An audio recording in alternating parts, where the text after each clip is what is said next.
getting out of the house, treat yourself has literally always been my motto, before I was a mom, and definitely as a mom, and as a mom of three little ones at the time. Get the treat, get out of the house, treat yourself. You come back in as a better person. There's lots that you need to let go. It's okay if you don't have a clean house. I still don't have a clean house, and my kids are going to be 8 and 6. That's okay. You need to let those kinds of things go and spend the time with your kids. Welcome back to another episode of Beyond the Birth Story podcast. If you are joining for the first time today, I'm your host, Alexis C. Girl mom, angel mama to one of the sweetest boys in heaven, birth trauma and uterine rupture survivor, and former NICU mama. Here you will have the opportunity to ask and have your burning questions answered by professionals, feel connected to other women's experiences as we normalize the different aspects of this journey we are on as moms. The real and raw moments of healing are shared here as we navigate loss, embrace strength, and find hope again while learning to live after loss. Please note the topics discussed on this podcast are for educational purposes only. Please see your personalized medical professional if you have any questions or concerns that arise from listening, including diagnosis and treatment. I'm literally so excited to chat with you after reading your email to me, and it must be the nurse in me. I'm just like, I have so many questions. Like, what the heck? Totally. And I think, yeah, this story is so unique. Even in my personal life, I haven't heard anybody of this happening, or if that even makes sense.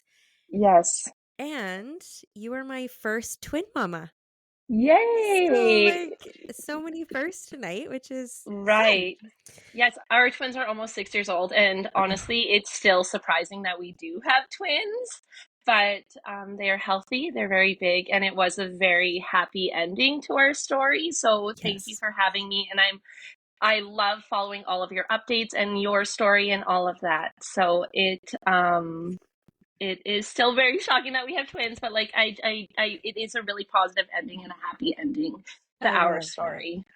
I know. I was just talking. My mom's here from PEI visiting, and I was just talking to her because I posted something. I'm like, "Oh my god, I don't think the colors are right." Whatever, and she's like, "Yeah, I really need to like get back onto your page, but I'm just really scared it's gonna make me sad." I'm like, "Well, mom," I'm like, "Not everything is sad." But she's like, Totally. no, like the purpose of like Kate and that stuff. I'm like, I know. So definitely emphasis on having some happiness and stuff. I'm like, it's not all like birth trauma. I'm like, it's Right. everything. So definitely agree.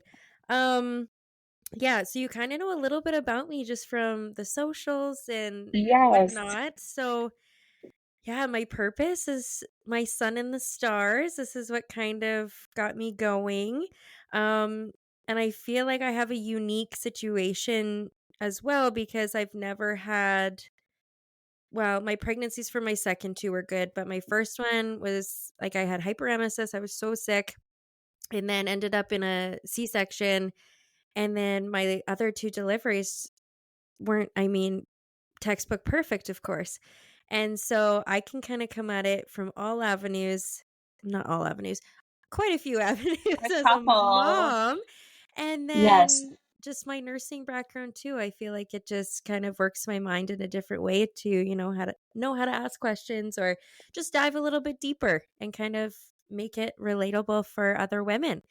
Um, so that is me. Well, I will welcome you to the Beyond the Birth Story podcast, and just give you the floor to tell us who Kristy is. Yes. Well, I'm so happy when you replied to me so quickly and to have me on. So thank you. Probably like most moms, I haven't really shared much, but when I do start giving tidbits of the twins' birth story, people's eyes just like open so wide and they're like, that happened. And it's like, it happened. And now 6 years later, almost, I'm definitely stronger talking about it, but it did take a while to live through what we did live through, and that our two babies did enter the world healthy and all of that. So it is definitely easier to talk about because that was our ending. And Mm-hmm. I definitely had lots of feelings about it because that wasn't the way that it was supposed to go. But I'll back up. We do have an older son as well. So Camden was 21 months when the twins were about to be born. So I wanted I always wanted two kids under two and kind of be done with the pregnancies and the mat leaves and kind of grow and live our family. So after Camden turned one, I was like, all right, husband, let's go. Next one. And he's like, okay, two kids. Yeah, we can handle two kids, I think. Like, of course, he was oblivious to everything. And then when I was 8 weeks pregnant, we found out it was twins. Oh. And everybody's like, do twins run in your family? Yeah, like distant. Like I have like second aunts or aunts further down that are twins on my mom's side. So I definitely never thought that we would be blessed with twins, and definitely not about to welcome three kids under 2 years old. So that was my biggest fear, and a twin pregnancy, and because we had a little one already, so there was lots of feelings when we found out that we were expecting twins. And you always hear scary things about NICU stays or about um, how hard it is to be on bed rest and all of that. And we had a little one at home, so I didn't want to experience any of that, of course. So it was a lot of stress when we found out we were expecting twins. That was going to be my first question is, do they run in your family? Right? Whenever I hear someone having twins, I'm like, is that in your family or is that Or just like a surprising one off? it was a big time surprise, and then everybody kind of congratulated my husband, like, "Oh man, you did it! You got her pregnant with twins." I was like, "What? No, absolutely not. He had nothing. He just showed up. Okay, that's all he literally did was show up." I tell my husband that all the time. I'm like, Yes, oh, I tell my kids, your smile's so beautiful. Like, I made that. And my husband's like, I did 50%. I'm like, okay, your 30 seconds of effort for my 9 months, get out of here. exactly. So a lot of like when I was pregnant, everybody would like look at my husband like, "Wow, you're a real man, but you did it, right?" Like just all the guys kind of stuff. So it was, yeah, lots of feelings and lots of comments like that when we were when I was pregnant and all of that when we initially found out. So it was, yeah, it was a lot to manage and to figure out when we got the exciting news. No kidding. So you found out that be your 8 week ultrasound? Very soon, yeah. So my blood Yeah. level or my HCG levels are extremely high. So, and I was really, really sick. So the doctor said, "Oh, sometimes that can be multiples or whatever." And I was like, "Yeah, probably not. I'm just like really, really sick." And of course, it was also kind of good because then I just like I felt pregnant, right? Hmm. I knew that I was going through all the hormone levels and stuff like that. So I definitely felt pregnant really early on. And then, yeah, the first 8 week ultrasound, that's when we saw the two sacs, and that's when they were confirmed that they were die twins. So two sacs, two placentas, two babies growing in me, which I just could not believe. And we had a little one at home. He was still a baby. Like when we found out, he was like 16 months. Like he was the little guy, and I was so sick. And now we're gonna be a family of five. Like that is nuts.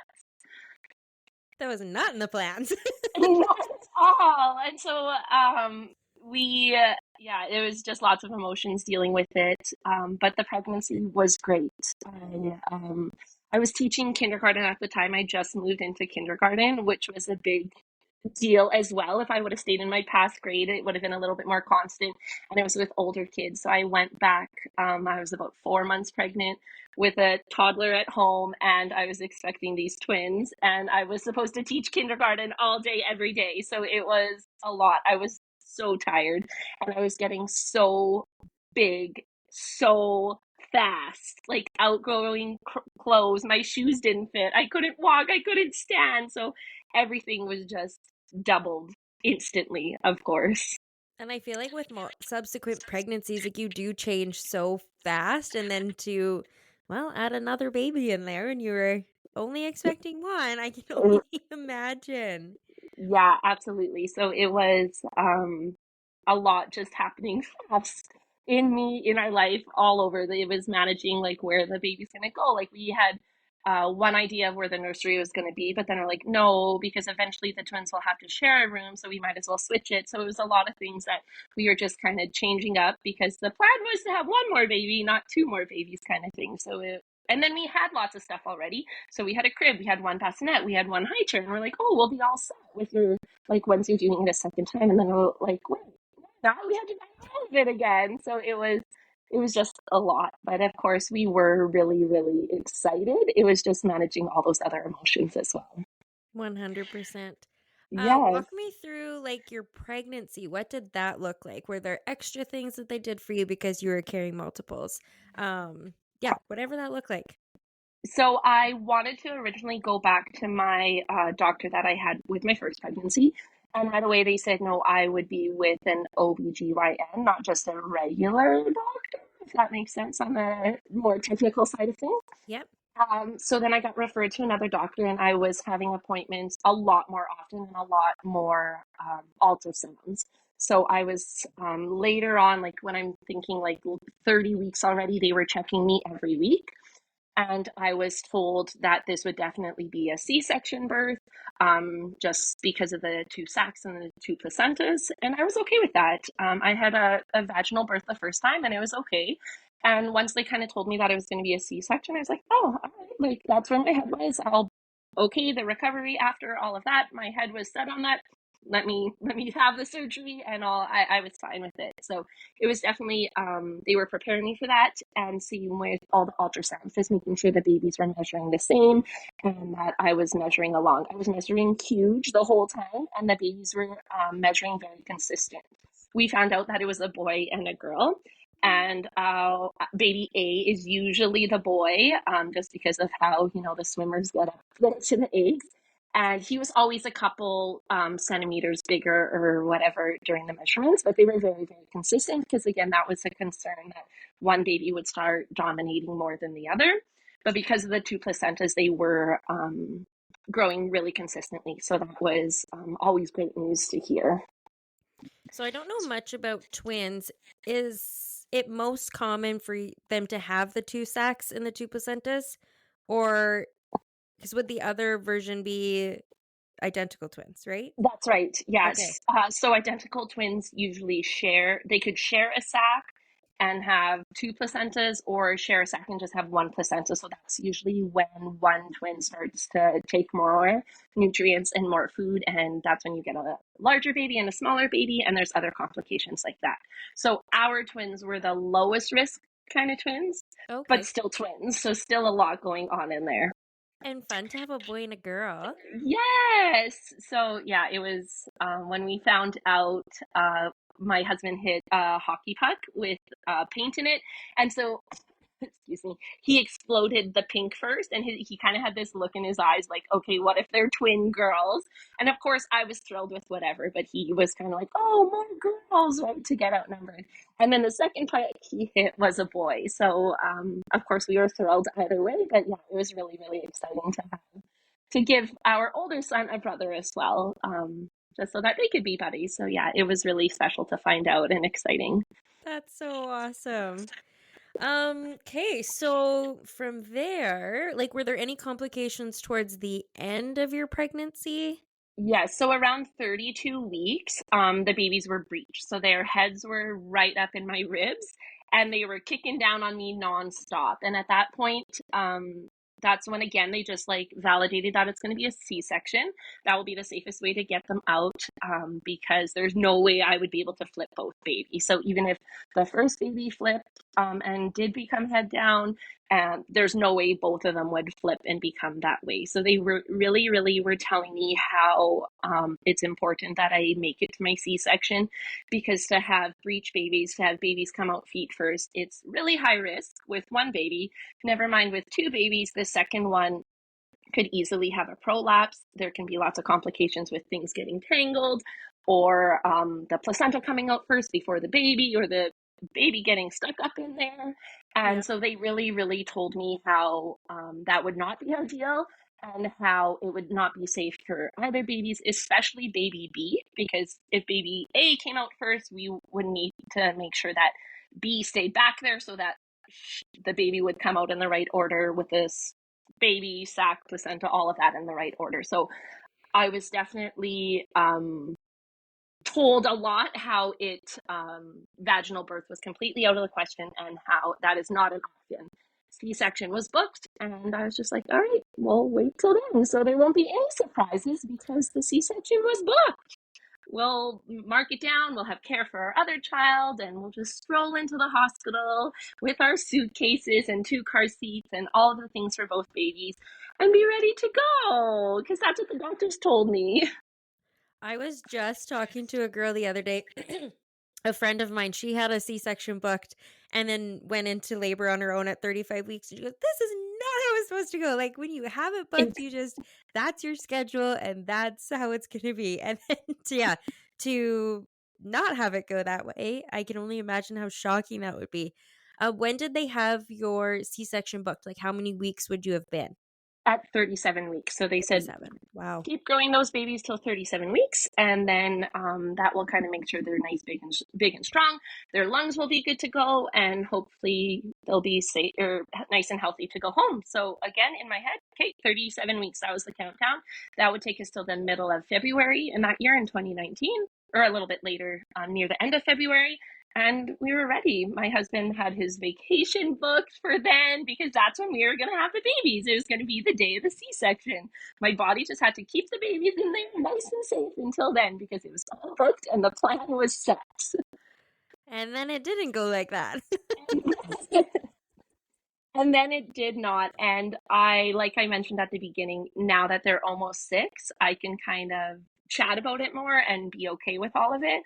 But when I went into labor on my own, it was extremely scary because for so many weeks prior to that, nurses and doctors were telling me how I could not have these babies vaginally because of their positioning, because there was two of them, and because there was two of everything else in me.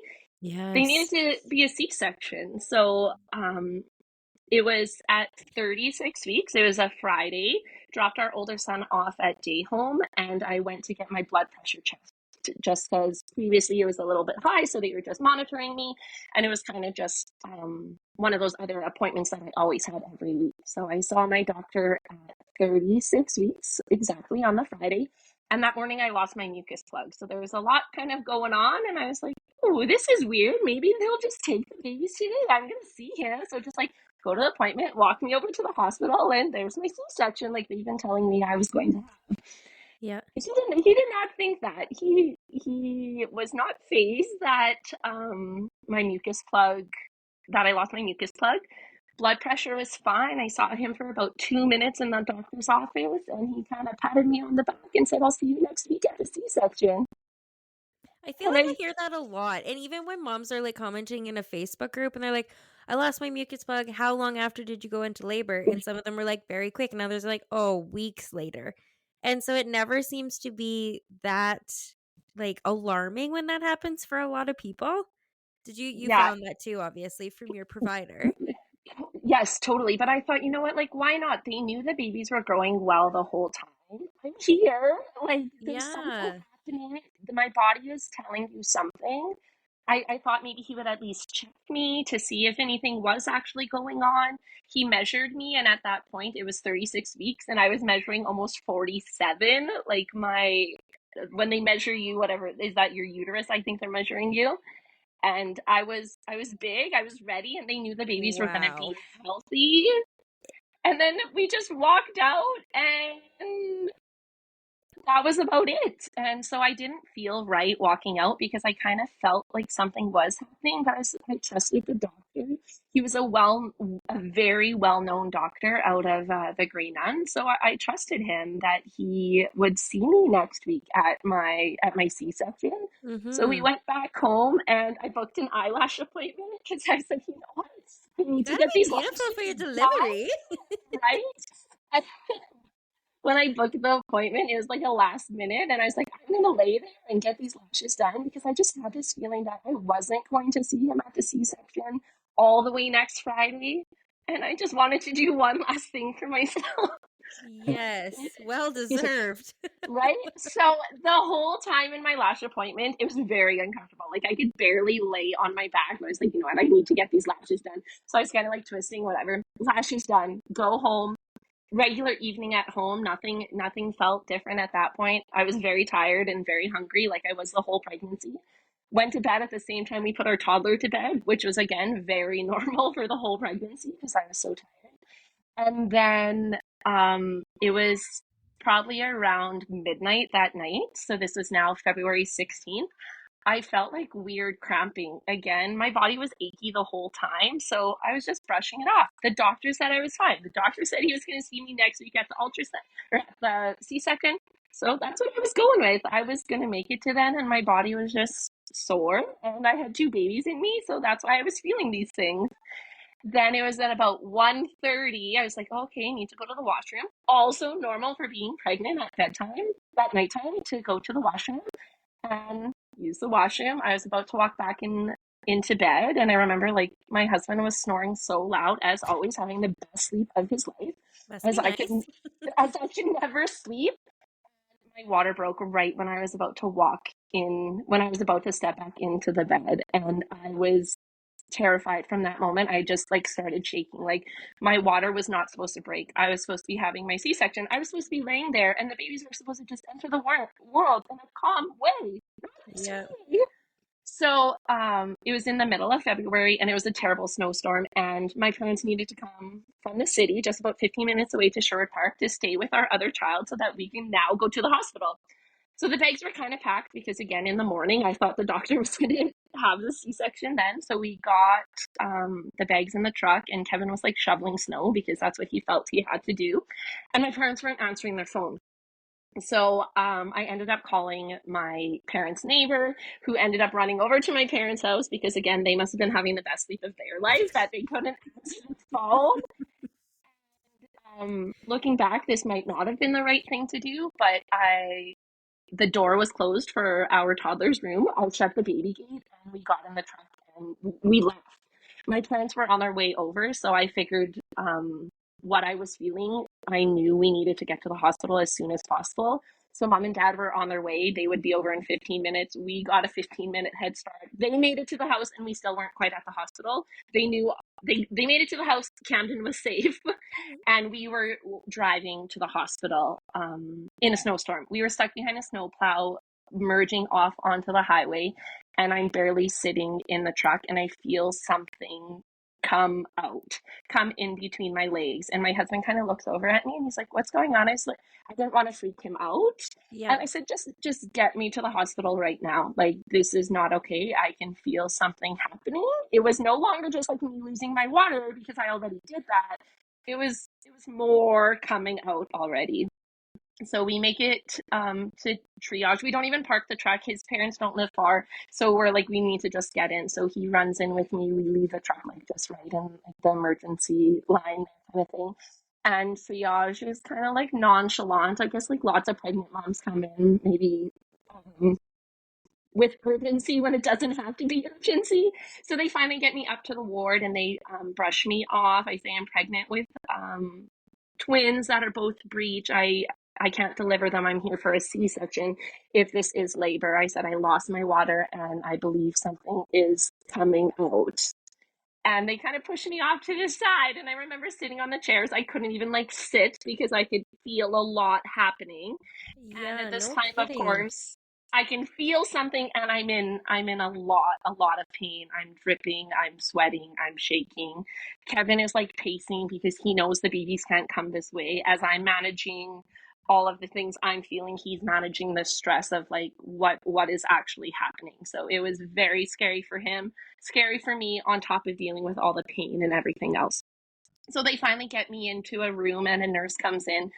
I'm gowned up already or whatever in the hospital gown, and they get the monitors on, and they can't find the heartbeats. Like they're all the way up on my belly. They're looking for the heartbeats or whatever. I'm like, I can feel them. Like they're in there. They're moving. It's okay. Like I know the babies are doing okay. And so they try a little bit more on the monitor, not really listening to what I'm expressing pain wise or activity wise, what's going on. And a nurse checks me, and it's extremely painful. And as soon as she goes to check me, she runs out. And Kevin and I look at each other. So then, like, she comes back, and about five nurses come in, and they're pushing the gowns for the dads to wear, like for a C-section. So in my head, I was like, okay, so a couple more minutes, and I'll get my spinal, and then I'll be in the C-section in the operating room, and everything will be okay as soon as I get my spinal, because the pain will be gone, and the babies will arrive safely, like they told me they need to arrive. So the nurse comes back in with this whole other entourage of nurses, and she wants to check me again. I was at that point, I was not okay even more. And I said, "No, you just checked me. You don't need to check me again. I need to get my spinal for the C-section. And where's the doctor?" And then she kind of like held my legs and looked at me and she said, "No, I think the babies are already coming. I think I felt a foot." Oh my gosh. You're like, yeah, So that's kind of what I'm feeling too, I And think. then I was like, "Oh, right, behind the snowplow. Yeah, that's probably when I felt the foot come." And so Oh my gosh. Kevin's like in the washroom still. So again, I was like getting so irritated by him because like the first set of scrubs they gave like didn't fit. And I was like, hurry up, get the scrubs on. So he like needed another size. And it Just was just make like, them fit. right, like that's not the worry right now. We need you to get downed up so that we can go on over. And so there's lots of nurses in there, and one nurse starts telling me that there's two people in the C-section room. There's another one waiting. The doctor on call didn't answer, and now the other doctor's coming, but it's a snowstorm, and they're all the way on the west end. So there's lots of like other factors where at that point, I was just like, I don't really want to know all that detail. I want to go get the spinal again, is what I kept thinking, to get the pain away and that the babies can come out safely. So they move me onto the operating bed and start wheeling me down the hallway into the operating room. This was probably 20 minutes after we arrived. So we are starting to move quicker, but it's still taking a little bit of a while. We get into the operating room. I'm still waiting for the spinal. I want the pain to go. I'm having contractions nonstop. They did offer me some laughing gas, but I couldn't even like focus to suck on the things with whatever you do with it. And I'm in the operating room on this table, and the nurses were really unsure what to do with me because lots of the time when patients get there, they already have the spinal, so they're not as active or as distraught as I was.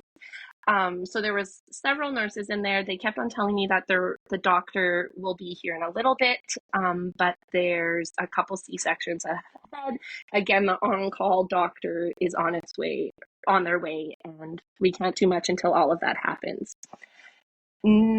Nurses leave, a couple nurses come back, and I feel the urge to push, and I push, and out comes our son.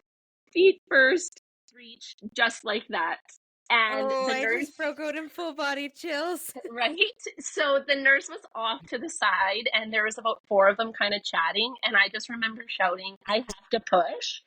And she just kind of comes around, scoops under, and one little push, and there was our Kyler. He was here, screaming, healthy, alive. They told me all the time that a baby could not safely be delivered that way, and here was our little twin screaming, good to go.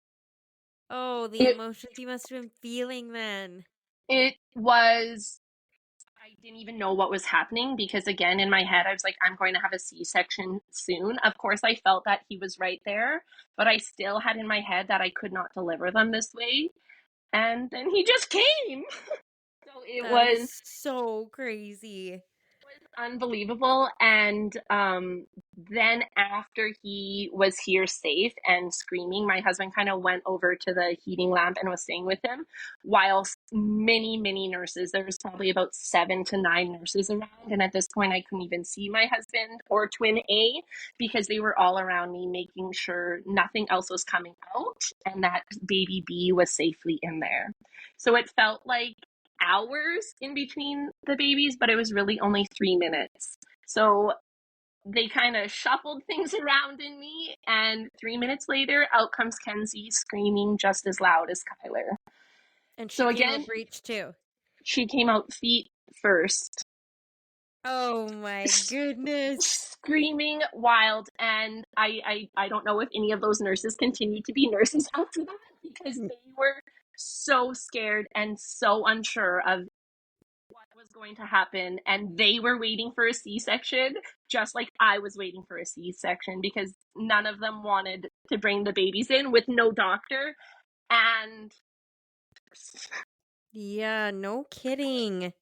so Kenzie went right onto my chest as she was screaming, and then they finally brought Kyler over. Again, it felt like I didn't get to meet him for hours when really it was only 3 minutes in between them. So both babies get placed on my chest, and I look over to the operating doors, and in comes my doctor, the doctor that I saw the previous morning, not even 24 hours ago, about 12 hours ago. And he looked just as shocked as we were all feeling. He could not believe that babies entered the world the way they did and that we were safe and all doing fine. That is like a miracle. It really, really was. So it was extremely scary, like I said, for me because I was dealing with it, but because I was dealing with all of the pain and all of that, I kind of didn't have time to process how scary it really was if these babies were going to be delivered that way. But my mom, who was waiting at home with our other son, knew that the babies could not enter the world that way. So it was extremely, extremely scary for her waiting to hear a happy phone call or waiting for the phone call that might not have been the happiest. So when it was probably 5 minutes after both of them were born is when we sent the picture to her. I think she let out like the loudest scream in the whole world because again, we knew that the babies couldn't and shouldn't and wouldn't enter the world that way. So it was really, really a miracle that they were both safe and both healthy. And it's still, again, talking about it, I can't believe that I experienced that. And when I mentioned they came out feet first, people are just like, that is wild. And like both of them with minimal pushing, minutes between each other, no pain control. None. Like It that. was unbelievable. So then they like weighed them and everything, and Kyler was 5'5" and Kenzie was 5'4". So they were just an ounce off. And they were ready to rock. Like they did not have to go to the NICU. They stayed right with us. They were just healthy and happy. And I couldn't have been more blessed with the way that it ended and to have two babies that were just ready to come home with us. So I know how extremely lucky we are, and we've definitely felt how lucky we are to have that kind of ending, but I definitely could have done without the scary delivery for sure. What did your OB say when he came into the OR? Like, did he have anything really to say? Like, was he I don't think I was really kind to him at that point. I think I made a comment like, "Oh, nice of you to show up," kind of thing. Which I mean, like for real? right? And our I didn't chat with him much more, and then he wasn't there for like the follow up for the weekend and stuff, because he was just on call. But at the 6 week appointment, I was advised by lots of people that I chatted with to kind of bring some closure to my feelings, to really tell him how I did feel and how it was not okay. I didn't want to talk about the what ifs that they were telling me about the whole pregnancy, like what if this and that. But I did really communicate to him that it was not okay, that he didn't check me more on that Friday morning, and why not? Like, why couldn't I have had a C-section that day? Like, I understand schedules and all of that, but you knew I was at risk based on the babies, how they were in me, that they were breech and stuff like that. And he really just kind of listened. He didn't really validate my feelings, but he did just kind of listen. He didn't say shoulda, coulda, woulda, or anything like that. I guess he was just happy that there was no problems in the end. But um, for the couple years following their birth, I still was definitely really angry at how it did end up. And maybe I shouldn't have been that angry because it was a positive, happy ending, but it was still so scary. And like I said, not just so scary for me, but for my husband and for my mom and all of that. So it was just a lot of feelings we were managing that way. Even though it was such a happy ending, it was still very, very scary. Yeah, and it still holds a lot of trauma, right? Like it how you felt in those moments. And I truly believe how your labor and delivery goes and the care you receive, you do carry that forever. And just because you got a happy ending doesn't change the time between when you went for that post or prenatal check to delivering the twins. Yeah. Like it's totally valid, and anger serves a purpose in its emotion, and it carries so much emotion with it. And I think it's a very valid emotion to have. And especially, and I don't know if physicians are like trained to be this way or just the lack of, well, accountability for sure. But even like to be able to just apologize and be like, "Oh, I'm Mhm. so sorry. Like I should have done this. Like I'm very happy that we had the outcome that we did. However, I would have done some things differently." And you don't need to tell me word for word what you would have done differently, but just acknowledge that you're going to, or you already have reflected back on what happened, and maybe we'll do it differently for the next mom because you didn't need to go through all that trauma and it Yeah, could have been prevented. And I just want to say how proud I am of you for speaking up. I'm not a confrontational person at all, and I am working on that in being able to communicate my feelings, especially to providers. So the fact that you were able to go and do that, that is huge, and not everybody can do that. right. And you know what? On the other side of it, sometimes, not that I'm confrontational, but I do definitely try to express myself. So it took me the 6 weeks to really think of my delivery, and I wasn't attacking or anything when I did that, but I did really want him to feel how scary it was. And I did want him to kind of just validate my feelings, simply just saying, I bet that was so scary. And like, we told you that the babies couldn't come into the world that way. And so just a little bit more connection or empathy or just understanding on a more personal level, because being a doctor is a very personal thing for a doctor patient relationship. So I guess I just wanted a little bit more. I definitely did feel that from the nurses. Like they told me how scary that was for them.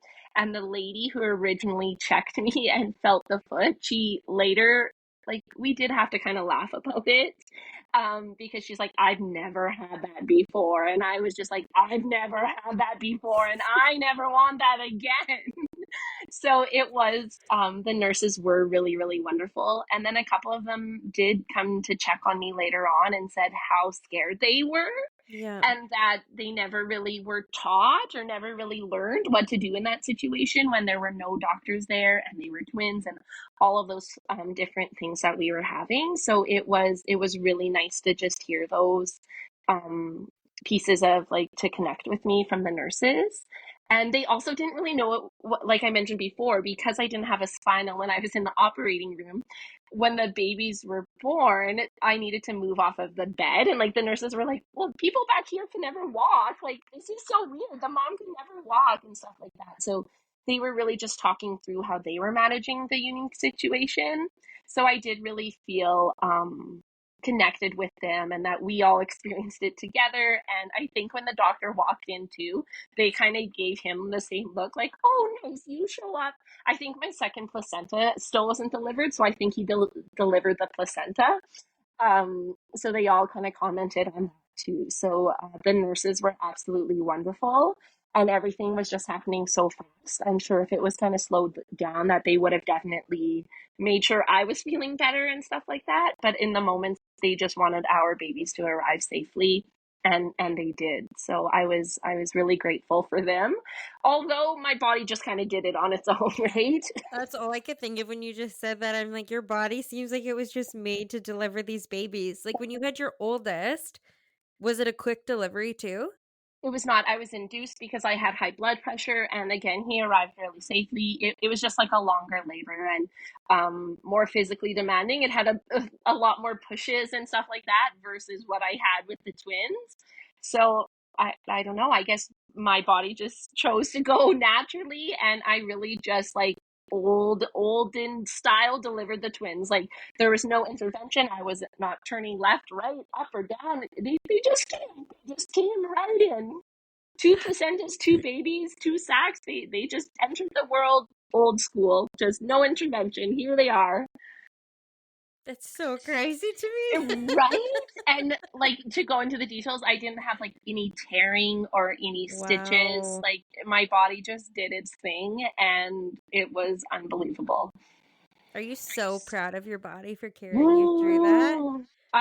I could not believe it. I mean, I guess again talking through it, I still can't believe I experienced natural childbirth and with twins and that they came in feet first. Like that's the most wildest thing.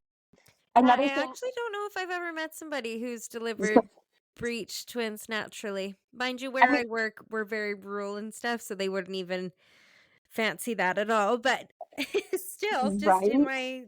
in my general life, I've never come across anyone.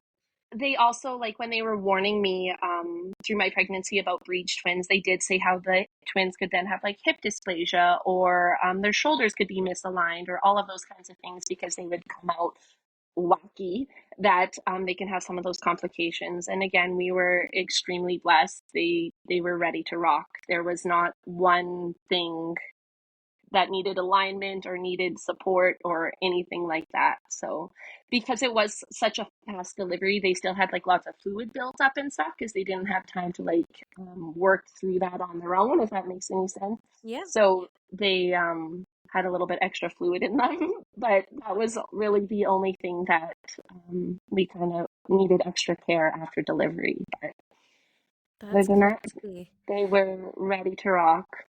So if you're okay with me asking, you mentioned blood pressure with your first. Did you have like preeclampsia? Like you went through all of that? Or was I it was just towards the end? It was just towards the end, so I Okay. wasn't diagnosed with that or anything. Yep. It was just near the end, like 36 weeks and up. So I ended up delivering him at 38 and a half weeks, I believe. So they had me on the drip and stuff and then got a nice epidural. Mm. And after lots of hard work, he came into the world happy and healthy and all of that as well. But definitely a lot more work for that one versus with the twins. No kidding. I was going to ask you what was your it seems silly to ask now, an induction versus natural labor, but you can't even put them in the same category for you. No, I people, mothers who choose to have a natural childbirth and go through all of that, I guess I would just like to ask them why. Why do you want to feel all of that? Because when I had an epidural and I was induced with our first one, I mean, we were like casually playing Scrabble as I was having contractions and stuff in the hospital. So it was really relaxed. And then I just had to work to push them out. I wasn't in any pain like a natural childbirth. I remember somebody saying to me, like, wow, you're so lucky you got to experience that. And I was quite bothered by it, actually. I did not want to experience that. I wanted my C-section because that's what they told me I needed. So, yeah, that was not a nice comment at the time. Now I'm just like, okay, yeah, some people do want that, I guess. And I feel too, it's not, yeah, they groomed you so heavily to believe that that was not a possibility. And almost sounds like they scared you up like for a natural delivery, right? And Absolutely. only focusing on that. So for you to have to go through that and not even have your OB by your side to reassure you. And I can only imagine how your nurses were feeling. And then Right? they're not confident enough to like make you feel confident about it, right? And so to have that lack of like yeah, doctor supervision essentially. Um Yes. and I want to circle back too when you said in the beginning that it's taking you so long to talk about it. 6 years to be exact. Let's Yes. normalize that for a second. Like not everybody and not every situation is it easy to do that right away, right? And you've had to live through it. And although you had a positive outcome, I'm sure the what ifs still ate at you some days. Did you find that? Oh, absolutely. And I think lots of people ended up, I would share a little bit of my story and they would kind of brush it off like, wow, they're here. It was a positive outcome. And I wasn't okay with those comments either because it was extremely scary. And yes, there's lots of what ifs, but it was hard. It was so hard on my body. The pain that I felt, what my husband went through, he was so scared, all of that. So lots of times it was kind of brushed off because it was a happy ending. Um, but I still didn't feel like people were hearing how scary it was. So I guess I just wanted again my feelings to be heard a little bit more, and to people and for people just to kind of connect, like, wow, that must have been so scary. I guess I was just looking for that a little bit more in the healing process. So now that I can openly talk about it and kind of joke about it, but just kind of like say how crazy it really was, it is nicer to talk about it now. Yeah, and I feel like it's a hard thing for people to kind of grasp too if they've had, I don't want to say perfect delivery, but never, like, my therapist always tells me how trauma is subjective. And, well, we speak about birth trauma specifically. Yeah, But so any situation somebody could have considered it birth trauma. And when I hear about your situation, I'm like, that's 100% birth trauma. Like, if I went through that, I would still be processing it too. And yeah, it always comes back to that toxic positivity, like we need to give people the space to process everything that happened before that positive outcome. Like that doesn't take absolutely. away everything that you went through. Feeling the foot come out on the middle of the highway, like, That is crazy. so scary. Oh my gosh. And I could still picture the first nurse coming in and like spreading my legs and like getting ready to like check how like many centimeters dilated I am, because I said the contractions were so hot and heavy. And then when she like ran out of the room, like, never a good thing when a nurse like runs anywhere. Never mind running out after checking me in the middle of labor. So that was definitely like the turning point where I was like, okay, like this is not okay. And there's a lot happening very, very fast. So it was, yeah, I don't think I'll ever get her face out of my mind while she was in between my legs. Right? So it was, yeah, very, very scary. And it's that mother intuition too. Like you knew something was going on even when you were at your prenatal appointment. When I went to get my lashes done, I knew something was happening. That's why I needed my lashes done. Yeah. And then to know something's happening and have one of your medical professionals react like that, it sends that alarm, right? You can feel the energy that they're putting out. And Absolutely. you're taking that on. How long were you guys in the hospital after then? Like just the regular postpartum time? Yes, so they were born at 3:30 in the morning on February 16th, 3:35 and 3:38. And we went home Sunday late afternoon by about 4 o'clock. So they were just over 24 hours old. And I wanted to get home so fast. And now looking back, I was like, I wanted to get home so that our family could be together. I didn't want our other son to stay with grandparents anymore. I wanted us all to be together. And looking back, oh my goodness, why did I rush out? Like, we were bringing home two twins that were only 5 pounds, and yes, they were ready to go, but they were still premature. Like, they were 36 and 36 in one day. So looking back, I wish I could have been a little bit more relaxed and enjoyed the hospital stay. Um, but I did want to just be home and be together. But it was very, very scary still bringing them home and having three kids under 2 years old. So that was a lot. But my parents were extremely helpful. They were over often, they were making us dinners, and they kept all of us alive, really, which was amazing. Yeah, I know how it feels to bring one baby home, let alone two little ones. And I Right. maybe you rushing out of the hospital too had some, like, it was almost a response of your body to be like, get me out of this place where Right. everything happened, right? What was Totally. it like bringing the, like, two, walking out of the hospital with the two babies? Oh my goodness. It was, again, we were still processing that 8 week appointment when they told us that we were having two babies. And at that ultrasound appointment back at 8 weeks, my husband cried and cried and cried. And the ultrasound tech kind of was like, the dads don't usually react like this. I said, well, he's a crier. mind. He thought we were going to have two babies, kind of thing. So, um, it was still those same feelings for Kevin. When we brought the babies home, he was still very scared, and I think he knew that he needed to step it up a little bit. Like, of course, he was present when we brought home our first son, but I mean, I was breastfeeding. I would roll over and feed the baby. He would change a diaper here and there. He was still very active, but not as active as he would have to be with the twins. If I was feeding one twin, you would be feeding one twin. Another baby had to be held. I couldn't hold both babies. So he was extremely scared. And I guess I was the one that was being a little bit stronger. Like, okay, we got this, Kev. Like, we can have these three babies. We can have these twins at home. We just need to be a team. Like, we got this figured out. Like, come on, kind of thing. That's kind of my mentality, where he's a little bit more like, holy shit, what are we going to do?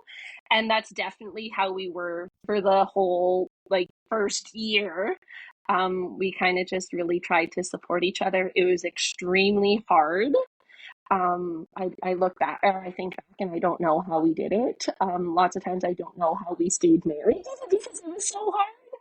But we did it, and the babies were healthy right through. So it still is truly amazing to think that we had twins with a 21-month-old. Um, it was a lot, and they still are a lot, but they're happy and healthy, and we couldn't picture our family any other way at this point. Hmm. So you breastfed your eldest. Did you end up nursing the twins? I tried for Mhm. about 2 weeks, and that was a no-go. So right from the hospital, we were supplementing with formula just to get them gaining weight since they were just around 5 pounds. So I would always try to breastfeed first and then top up with a bottle. Our son was ready to eat anyway, and our daughter Kenzie like only wanted a bottle. So I was like, you know what, I can't. It didn't feel right to just breastfeed one of them. I was like, let's just switch to bottles. So Mhm. it was at about 3 weeks, I stopped breastfeeding, and they were exclusively formula fed.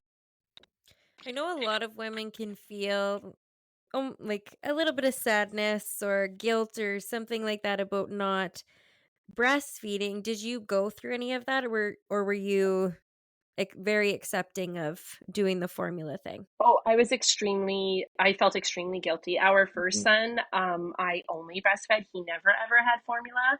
So in my head, I was like, okay, I made that choice with our first baby. How can I not push that onto our second babies? How can these two babies only have formula? Not that I was against formula. Again, it was just like the whole thing. Like, this is what we did for our first baby. Why can't I do that for the twins, kind of a thing?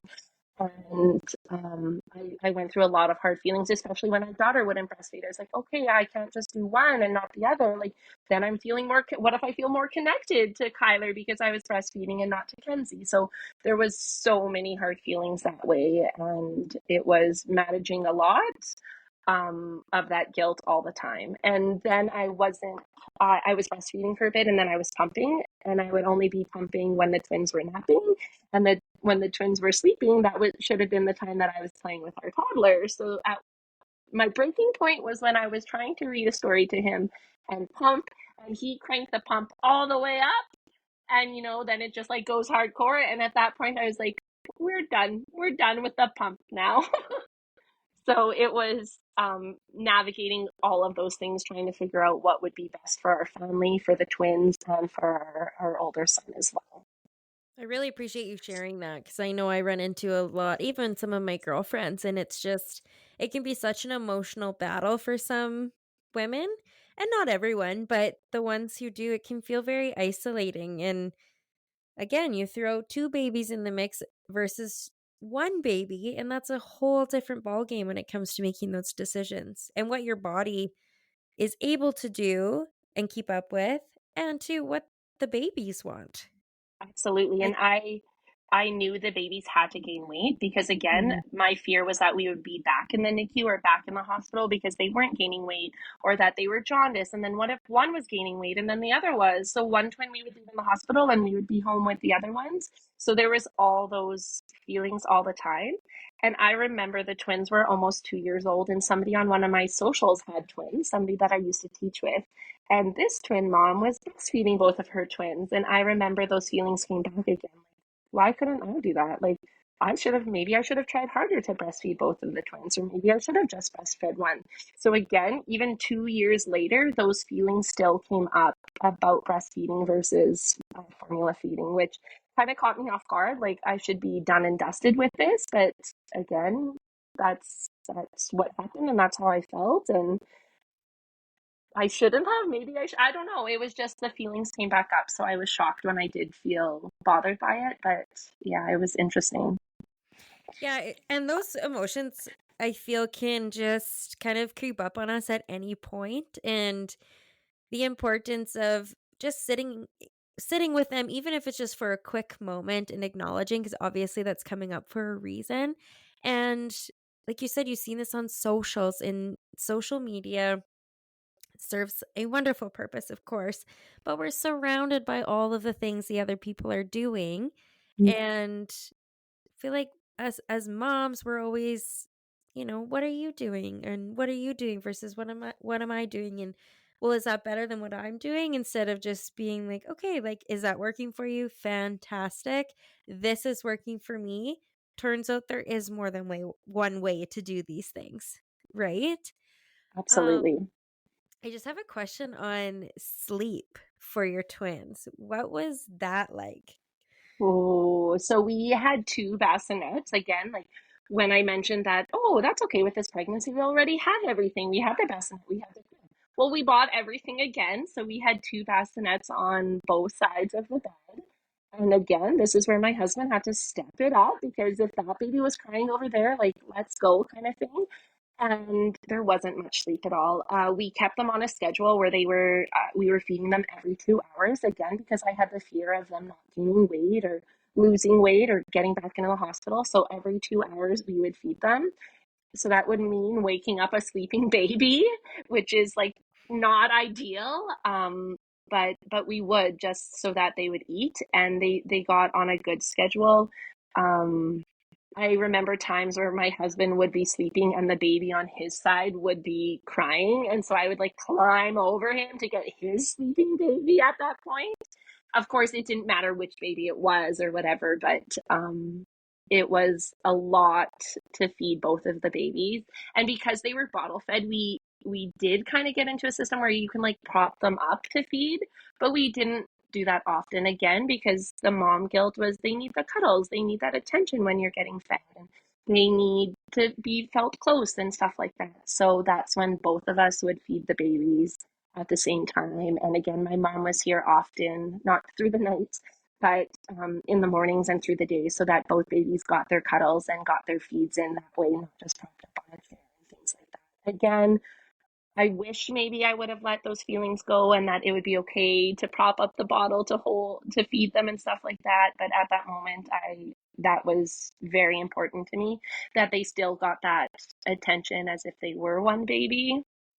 It definitely made it harder, but that was important to us. I feel like that's your mother instinct too. It's to snuggle your baby and give them all that Yeah, attention. And not only for them, but for you too, to feel that connection. And, obviously your responsibility was doubled, but you did totally it.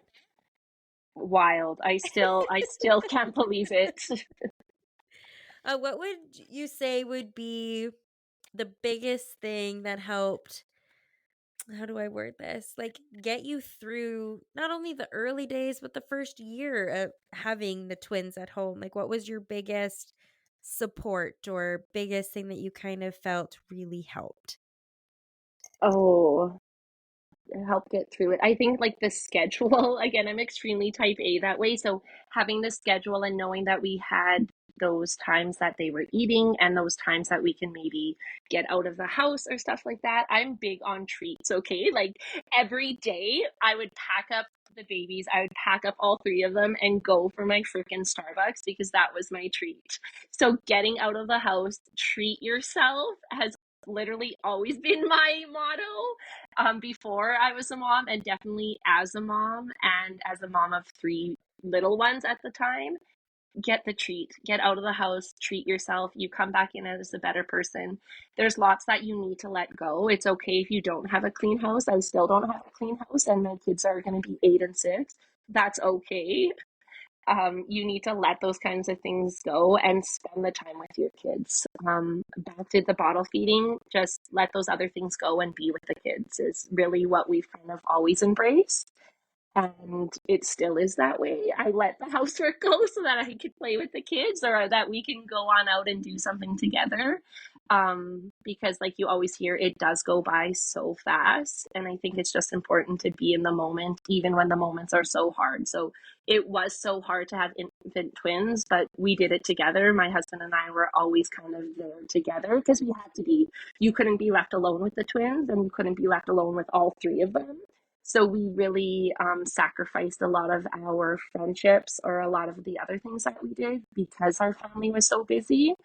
And we always kind of just embraced it that way, even though it was so hard. And even though it's not what we really, really wanted at that moment, my husband would have loved to go to more hockey games, or I would have loved to go do more things with my girlfriends, but we couldn't because not one person can stay with all three of our babies. So we both had to show up and be there, which I guess, if that answers the question, it kind of long winded, but those things all together have really got us to where we are now. No, I love that because my last question for you was going to be like, what would you tell a twin mom in the thick of it? And I think that you just answered both of those. and and I think for any mom, especially a new mom with babies or any mom going through something, I think you need to just remember those things. You need to treat yourself because I believe any kind of special thing will make your day better. And don't care about the house. Like, don't. It's okay if the laundry piles up. It's okay if your walls are dirty. Oh my gosh, the other day someone was talking about going home and washing the walls. And I was thinking, like, if People your do walls that. are if your walls are dirty, don't come look at my walls because I'm sure there's like still spaghetti sauce and hockey dents on the walls and I don't care about those things anymore. I care about that the boys were playing hockey together or that I came home and made supper for my family, right? So it's just letting those little things go because it doesn't matter. I feel like it has a lot to do with how we were raised too, and that it always seemed like you were in a super clean household. Or I remember my panties were always folded, and I'm like, what? Like people have Why? time for that, but it's so true. I find it really hard to just sit and nurse my baby when I'm looking at a mess, but in the next breath my daughter was at my feet playing with all of her toys, and we were spending time together, and it's I get frustrated. I'm like, can you just please clean them up? Like if I kick another toy, but Oh, it's like, you know what, we have the toys, we were able to afford them at some point that we purchased them, and my you're here to make the mess, and the season is yes, so incredibly short. I blink totally. and another year has gone, and so I I truly think that that's one of the most important things. It's just Yes, to learn to let go, as hard as it is, especially for people that are type A. We know you have things how you like to have them, but yes. babies and kids also like to have things the way they like to have That's them. And there are a lot of hills in this lifetime I will not die on, and that is one of them. totally. And I mean, it's hard to feel those things or to let those things go, but once you kind of just not even accept, once you just let it go, um, then it will be okay, right? It's like the messes or the dirtiness or all of that kind of stuff. It just move on and it will be okay. That's so true. Well, I feel like I asked you everything that I thought of since I spoke to you last, but is there anything else that's like burning on your heart you want to share about your story? No, thank you so much for having me Yes, and for listening and for allowing me to share my story and all of the details and all of the feelings and stuff like that. So of it course. was really, really nice to chat.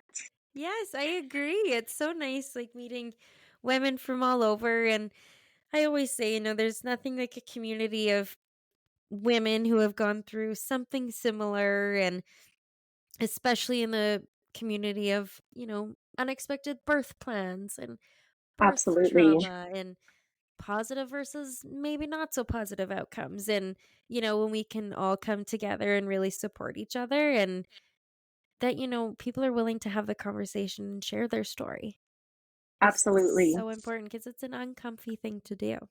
And a lot of us, maybe our bodies try to forget all the things that we've been through. And, when you actually give it a voice, it gives it power, but it also helps heal. And it, hopefully at the end of the day can, help with a little bit of closure or, just give you the energy and I don't know, just to persevere forward, and make those Yes. connections. And so I really, really do appreciate. I know you're a busy mom, obviously. So to take the time to chat with me is really, really special, and I really appreciate it.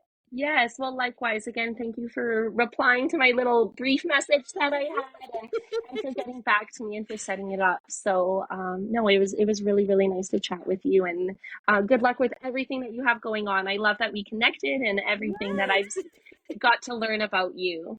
Likewise. Thank you. Yes.